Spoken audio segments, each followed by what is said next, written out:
अस्सलाम वालेकुम फ्रेंड्स, आप देख रहे हैं टैक्स दोस्ती वीडियोस और हम प्रीवियस वीक्स में टैक्स दोस्ती यूट्यूब चैनल पे स्टेप बाय स्टेप वीडियोस बना रहे हैं। जैसे आप यहाँ पे आज भी देखें कि डिफरेंट स्टेप्स हैं जहाँ आप अपनी रजिस्ट्रेशन जो आईआरएस में आपने की है उसको आप कैसे मॉडिफाई कर सकते हैं। उसको फॉर्म 181 कहते हैं। तो प्रीवियस वीडियोस में हमने बनाई थी कि आप ई इनरोल कैसे होते हैं, अगर आप अभी 18 साल के हुए हैं तो न्यू रजिस्ट्रेशन कैसे करते हैं। उसके अलावा एफबीआर मालूमात के हवाले से, उसके अलावा टैक्स क्लियरेंस सर्टिफिकेट से, इस तरह की वीडियो स्टेप बाय स्टेप आपको बताई हैं कि एफबीआर की वेबसाइट पे या अपना आईआरएस में जाके आप कैसे करेंगे। तो आज की वीडियो में हम फॉर्म 181 ये सेक्शन का हवाला है और ये सेक्शन इनकम टैक्स ऑर्डिनेंस में रजिस्ट्रेशन से रिलेटेड है, टैक्स पेयर रजिस्ट्रेशन से रिलेटेड, यानी कि इसमें हम बात कर रहे हैं इंडिविजुअल्स की, आपकी मेरी भी, एओपी और पार्टनरशिप बिजनेस की, और कंपनीज, ट्रस्ट वगैरह वो सब। तो बेसिकली सारे लोग 181 फॉर्म भरते हैं, लेकिन आज हम इंडिविजुअल्स के हवाले से देखेंगे। और बेसिकली हम अपना आईआरएस में डिटेल्स चेंज करना चाह रहे हैं, क्योंकि जब आप फर्स्ट टाइम रजिस्टर होते हैं आईआरएस में, ई इनरोलमेंट में या न्यू रजिस्टर में, तो यही 181 फॉर्म बैकग्राउंड में फिल हो रहा होता है और आप जब आते हो तो आपके कंप्लीटेड टास्क में रजिस्ट्रेशन में ये फॉर्म पड़ा होता है, चाहे आपने कोई रिटर्न फाइल की हो ना की हो, कोई नोटिस इनबॉक्स में आया हो ना आया, बिल्कुल जब फ्रेश आईआरएस का अकाउंट बनता है तो यही फॉर्म होता है। अब इस फॉर्म को आप बेसिकली लॉगिन करेंगे, बेसिकली आईआरएस की वेबसाइट पर जाके irs.fbr.gov.pk। तो इस तरह आपका ये डैशबोर्ड ओपन हो जाएगा, जिसमें सबसे पहला मेन्यू है रजिस्ट्रेशन का। इस पर जब आप क्लिक करेंगे तो यहाँ बहुत सारी इंटरेस्टिंग रजिस्ट्रेशन फॉर्म्स हैं। इसमें से इम्पॉर्टेंट आज के हवाले से ये है कि जो बैकग्राउंड में फॉर्म फिल हो रहा होता है वो ये वाला होता है 181 फॉर्म ऑफ रजिस्ट्रेशन। और अगर सिर्फ आपसे कोई कहता है कि जी आप आईआरएस में जो रजिस्टर हुए हैं, आपका एड्रेस और वगैरह वगैरह, वो आप मुझे फॉर्म 181 दे दें, तो आप इस पर क्लिक करके ये फिल हो चुका होता है, क्योंकि आप ई इनरोलमेंट के टाइम इसी फॉर्म को फिल कर रहे होते हैं। तो आप जो है इसको डाउनलोड कर लेते हैं, प्रिंट ले लेते हैं और आगे फॉरवर्ड कर देते हैं। अब इस तरह है कि अगर आप चाह रहे हैं कि आपका घर का एड्रेस चेंज हुआ है, mobile number, phone number, business name आपने एंटर करना है, उसके अलावा बैंक अकाउंट आपका चेंज हुआ है, या आप हम और डिटेल्स भी देखेंगे, अगर उनमें कोई चेंजेस आई हैं तो आप फिर ये सेकंड 181 फॉर्म पे आएंगे जो मॉडिफिकेशन के लिए है। और आप जब इस पर क्लिक करेंगे तो इस तरह ये ब्लैंक पेज ओपन हो जाएगा और 181 फॉर्म नज़र आ रहा होगा, registration for modification of income tax. याद रखें कि सेल्स टैक्स भी आप यहाँ रजिस्टर्ड होते हैं और कुछ और रजिस्ट्रेशंस भी हैं जो आप यहाँ पे करते हैं। और ये रजिस्ट्रेशन का जो मेन्यू है इसमें और ऑप्शंस भी हैं, इंक्लूडिंग स्पेशल ईयर जो है, या नोटिस आपने अपना बिजनेस डिसकंटिन्यू किया है।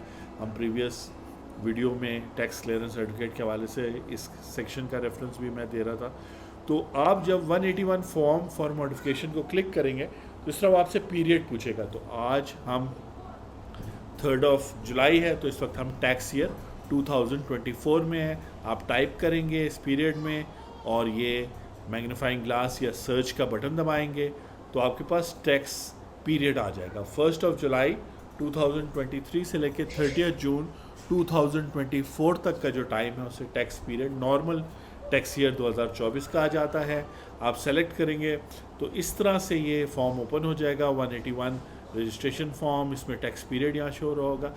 इसको ओपन करने का मकसद ये है कि आप जब मॉडिफिकेशन कर रहे हैं, चाहे हो सकता है आपका बैंक अकाउंट या आपका घर का एड्रेस या मोबाइल नंबर 1 महीना पहले चेंज होगा, लेकिन आप तो करंट जो भी टैक्स ईयर होगा उसको ओपन करेंगे, उसका फॉर्म फिल होगा और उस हिसाब से आगे जाएंगे। अगर आप अभी 2023 का ओपन करते हैं इसमें तो हो तो जाएगा, लेकिन अच्छी प्रैक्टिस ये है कि जिस टाइम आप ये फॉर्म फिल कर रहे हैं वो वाला टैक्स ईयर आप लें। अच्छा जी, अब इसमें जो है बड़े सारे फंक्शंस आप देख सकते हैं। यहाँ पे सबसे पहले पर्सनल का जो है वो सेक्शन है, और पर्सनल में वो जो है, हम एक स्टेज आगे जाते हैं, नहीं पर्सनल में हमें वापस आना होगा। पर्सनल जब ओपन होगा तो ज़्यादातर फिल हुआ होगा, क्योंकि जब आप आईआरएस पे आप जब रजिस्टर होते हैं तो इंडिविजुअल लोग ही सिर्फ आईआरएस पे ऑनलाइन रजिस्टर हो सकते हैं। एओपी और कंपनी के लिए आपको आपके रीजनल टैक्स ऑफिस और एनटीएन सेंटर जाना होता है।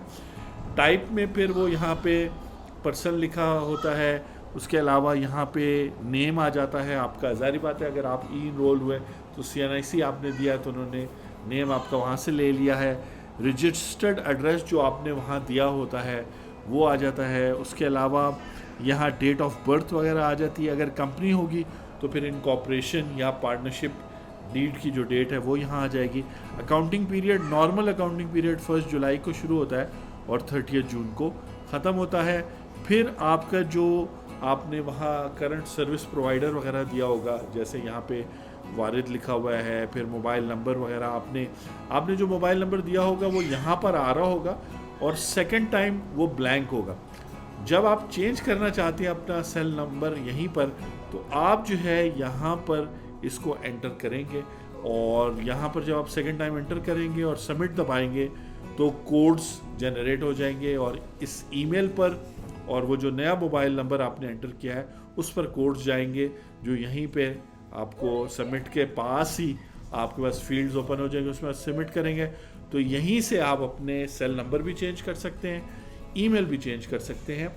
और उसके अलावा यहाँ पर एक बड़ी इंटरेस्टिंग फील्ड है, ये है डेथ डेट का है, ठीक है, या डी रजिस्ट्रेशन का। तो अगर इन केस ऑफ आपके पेरेंट्स की या जो भी आपके सीनियर मतलब फैमिली में हैं उनकी अगर डेथ हो जाती है, यहाँ आप डाल देंगे तो एक तरह से इंटीमेशन चली जाएगी। फॉर्म 181 का मकसद ये है कि ये चीज़ें जब चेंज हो तो आप दे देंगे। बाकी यहाँ CNIC आएगा या नाइकॉप आएगा या POC आएगा और नेशनैलिटी पाकिस्तानी। अगर फॉरेनर होगा तो उसको जाना होगा एज अ फॉरेन इंडिविजुअल जिसके पास पाकिस्तानी CNIC, नाइकॉप या POC नहीं है, उसको NTN सेल जाके, टैक्स हाउस जाके वहाँ पे ये सारी डिटेल्स डलवानी होंगी, तो तब भी वो वहीं पे शो होंगी और एड्रेस वगैरह जो आप डालेंगे वो वहाँ पे शो होगा। नेक्स्ट चलते हैं जी। नेक्स्ट आप प्रॉपर्टी वाले पे क्लिक करेंगे तो आप यहाँ पर आखिर में प्लस साइन होगा। आप प्लस साइन, यहाँ तो कुछ प्रॉपर्टीज़ डली हुई हैं लेकिन आपने शुरू में जो ई-इनरोलमेंट में प्रॉपर्टीज़ डाली थी वो यहाँ पर शो हो रही होंगी। अगर आप उनमें चेंज है तो आप यहाँ पर साइड पर प्लस का साइन दबाएंगे, दोबारा वो ड्रॉप डाउन मेन्यू खुल जाएगा जिसमें मरला, एड्रेस और वो सब डिटेल आपसे ली जाती है, वो सब आप डालेंगे। तो यहाँ कमर्शियल प्रॉपर्टी आपने डाली, रेजिडेंशियल ऑफिस है, हाउस है, उसका एड्रेस आ जाएगा, आगे कुछ और डिटेल्स आ जाएंगी। फिर नेक्स्ट जो टैब है वो बिज़नेस का टैब है, यहाँ बिज़नेस नेम आ जाएगा। लेकिन ये जो टैब है इसके अंदर आप यहाँ साइड पर प्लस का बटन दबाएंगे तो आपसे वो sales tax, federal excise duty, income tax के हवाले से पूछेगा कि आपकी कौन कौन सी प्रिंसिपल एक्टिविटी है। फिर आपसे वो सेक्टर, जोन वगैरह, इंडस्ट्री पूछेगा। फिर वो आपसे और डिटेल्स भी पूछेगा और आपको प्रॉपर्टी को भी लिंक करना होगा इसके साथ साथ। तो डेफिनेटली ये फॉर्म प्रोफेशनल्स ही फिल करते हैं, लेकिन आप एज ए टैक्स पेयर आपको पता होना चाहिए कि अगर आपके जो डिटेल्स हैं आईआरएस की वो चेंज हुई हैं तो आपने उनको चेंज करना ज़रूरी है। और ये वीडियो जो है हमारी बाकी वीडियोस के साथ मिला के देखें तो आपकी काफ़ी एक बेसिक अंडरस्टैंडिंग हो जाएगी, या बेसिक जो क्वेश्चंस होते हैं टैक्स पेयर्स के या कंसल्टेंट्स भी जो सीख रहे हैं वो देख लेंगे। तो यहाँ बिज़नेस डेट वगैरह कब स्टार्ट हुआ था, किस सेक्टर में स्टार्ट हुआ था, ये सारी डिटेल्स यहाँ पर आ जाएंगे। बिज़नेस के बाद एक बड़ा इंटरेस्टिंग सेक्शन है अगर लिंक का, यानी अगर आप प्रीवियसली कहीं पर एम्प्लॉयड थे या आप रजिस्टर्ड थे एज ए कॉन्ट्रैक्टर वगैरह, तो यहाँ पे डिटेल्स आ रही होंगी वो आपके एम्प्लॉयर की या जो बिजनेस पर जिस बिज़नेस ने आपको कॉन्ट्रैक्टर के तौर पे हायर किया था वो सब डिटेल यहाँ पे, उनका NTN, उनका नाम, कब से किया था वगैरह वगैरह आ रहे होंगे। आपकी प्रीवियस हिस्ट्री आ रही होगी, ख़ास तौर पे अगर आप एम्प्लॉयड थे, आपसे टैक्स डिडक्शन वगैरह होगा। लिंक के बाद जो है वो नेक्स्ट होगा अटैचमेंट्स का, और यहाँ 3 अटैचमेंट्स हैं।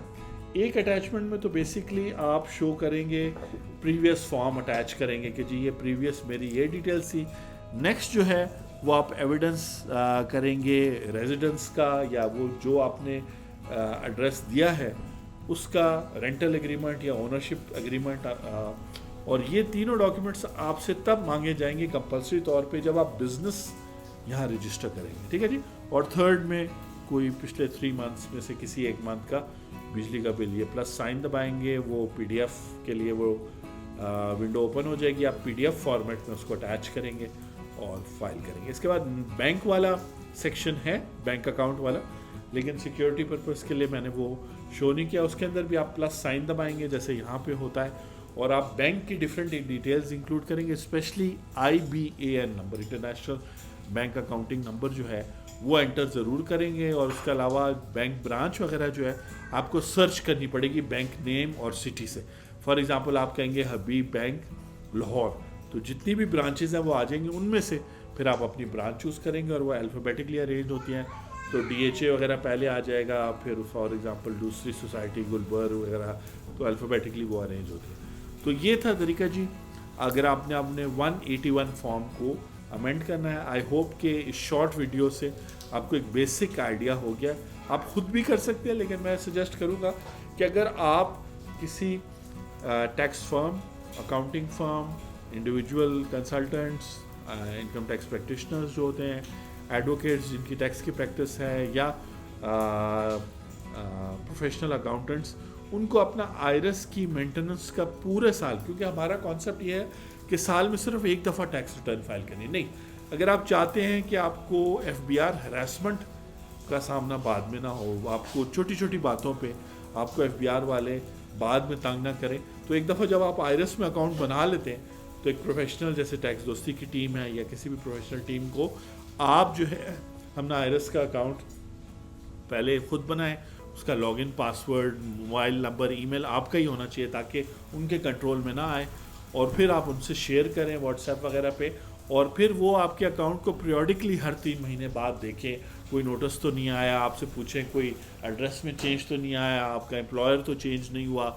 ये सब चीज़ें बड़े ज़रूरी हैं ताकि जब अगर कोई नोटिस 122 का, 177 का, 176 किसी किस्म का भी नोटिस आता है और उन्होंने अपना होमवर्क ना किया हो FBR वालों ने, जैसे वो नहीं करते कमिश्नर, असिस्टेंट कमिश्नर, तो आप कह सकते हैं कि देखिए ये चीज़ें तो मैं 181 फॉर्म में डिक्लेयर कर चुका हूँ। उसके अलावा जब आप इमिग्रेशन के लिए अप्लाई करते हैं, जब आप वीज़ा के लिए अप्लाई करते हैं मुख्तलिफ मुल्कों में, जब आप जो है बैंक अकाउंट ओपन करने के लिए, तो 181 फॉर्म आपको ज़रूरत पड़ता है। तो ये आपके पास होनी भी चाहिए कॉपी, इसको डाउनलोड कर लें। इस फॉर्म को अगर मैं सबमिट करूँगा तो ये फिर आउटबॉक्स में जाएगा थोड़ी देर के लिए और फिर कंप्लीटेड टास्क में चल जाएगा फॉर एन इंडिविजुअल, क्योंकि अब इंडिविजुअल की डिटेल मैन्युअली चेक नहीं होती।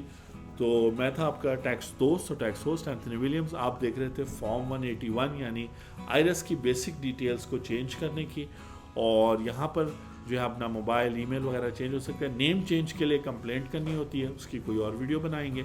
और उसके अलावा आई होप कि आपको इससे फ़ायदा हुआ। आपसे मुलाकात होती है नेक्स्ट वीडियो में। Thank you.